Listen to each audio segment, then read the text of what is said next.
continent. In our continent, we black people, we live and let live. We never try to impose our views on anybody else. Like this business of saying, I will not give you aid unless you change your position on homosexuals. And yet for us, we have got our own way of how we have dealt with homosexuals before we even came in contact with the Europeans. Why don't they let them handle it our way? Keep out. Absolutely. Before we end keep out. then, yeah. Guys, this is an interview with President Museveni and the BBC. But listen to this interview in its entirety. It's like 12 minutes long, it's not that long. And you can listen to how they're trying to paint President Museveni as a dictator, as someone that's committing human rights violations and attacking gays. But what Museveni is basically saying is, we black people keep our own beliefs and to ourselves. Even though we have Muslims, Christians and all these in Uganda, we keep our beliefs to ourselves and push it on anyone else. So why would someone come now and put it on us? So that's basically some of the things he's talking about. Listen to the interview in its entirety and let me know what you think about it in the comment section. Boom. That proposal. My view is that I do not support promotion of homosexuality, but I do not support persecution or discrimination of homosexuals as our society has always done. We never discriminated them. We never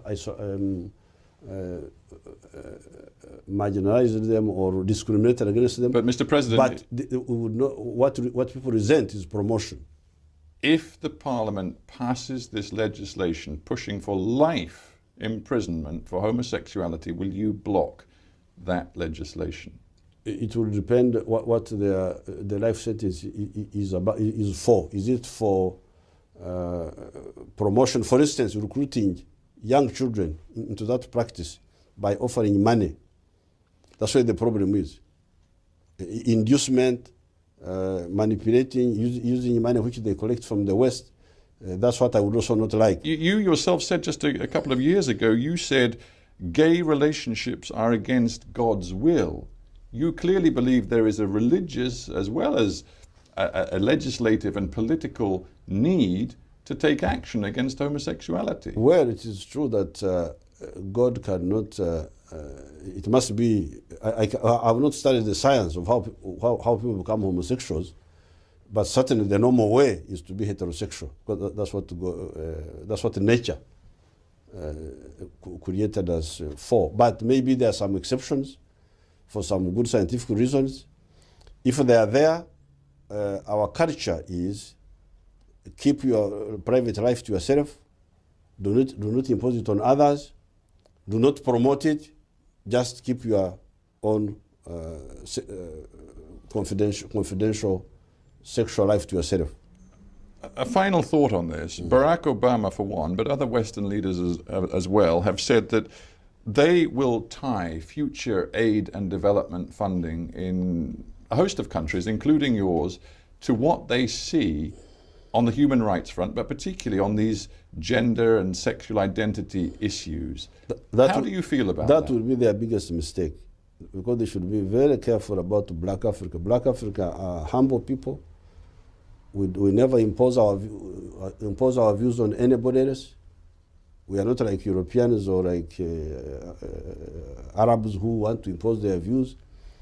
I normally tell people that when I hear Arabs talking of haram, that's something which is haram.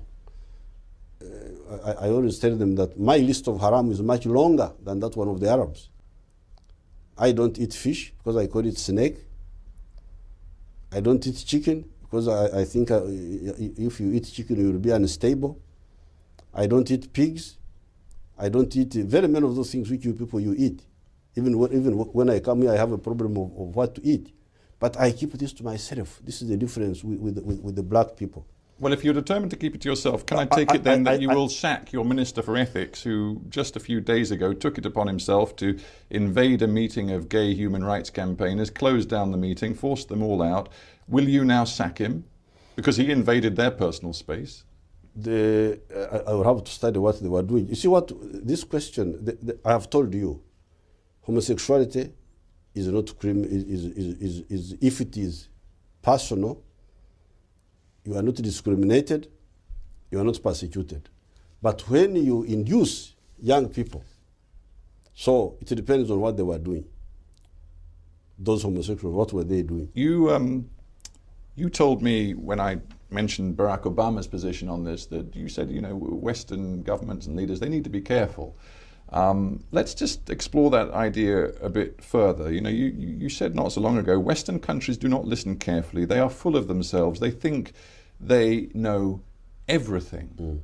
Sounds like you are rather frustrated in your relations with what are supposed to be some of your closest partners in Western capitals. Well, they are our close partners, but they should avoid, like this one of saying, tying aid to promoting homosexuality. I can tell you many African people will not accept it. And it will be a very big mistake. Yeah, let's just talk then about what you are doing with the United States, for example. At the moment, I believe they have 100 military advisors working closely with your government. I know they've given you tens of millions of dollars of military assistance, all of it, I think, aimed to fight the Lord's Resistance Army, the insurgent group who've done so much damage, killed so many people in the north of your country. Is it your belief that with US assistance, even though the leader, Joseph Kony, is no longer in your country, that you can now, once and for all, destroy the Lord's Resistance Army? We defeated that group. That's why they fled very far from Uganda. They are now in Central African Republic and very, very far, about 1,000 miles away. So what are these military advisors for then? To help working with the US people and with those countries where the remnants of Kony's people are, to help those countries to stop Kony from killing and kidnapping. So I suppose my question is, are Ugandan forces going to go after Kony and his people, wherever they are? They're already doing it. So you're going to go into the Central African Republic? We are already there. Yeah, and you're going to take this to the very end. You think there is a military solution to this, do you? Oh yes. There is a military solution. It has already pacified the whole of Uganda. The whole of Southern Sudan is peaceful from Kony activities. He's only now in Central African Republic. We can hunt him there, and there are just a few remnants. They are much less than they used to be. If that is your belief, that you can find a military solution to the LRA problem, do you believe the same thing about Somalia, where you have got thousands of troops, the biggest single contributor to the African Union military mission in Somalia? Do you believe that if you ramp up the mission even more, as is being discussed right now, that you can destroy the Al-Shabaab movement in Somalia? Somalia is a different issue. It's not just military, it is also political. So you cannot just talk of a military solution. Military solution is part of the effort, but it must be accompanied by political negotiations and ensuring that there is an accountable government in some foreseeable future. But to be clear, you do want to see, I think the current mission is about 12,000 strong and pretty much half of the troops are from Uganda. You want that force to go up to about 17,000, yes, right? Yes. And how many men are you prepared to put on the ground in Somalia? Well, Uganda is a country of 34 million people.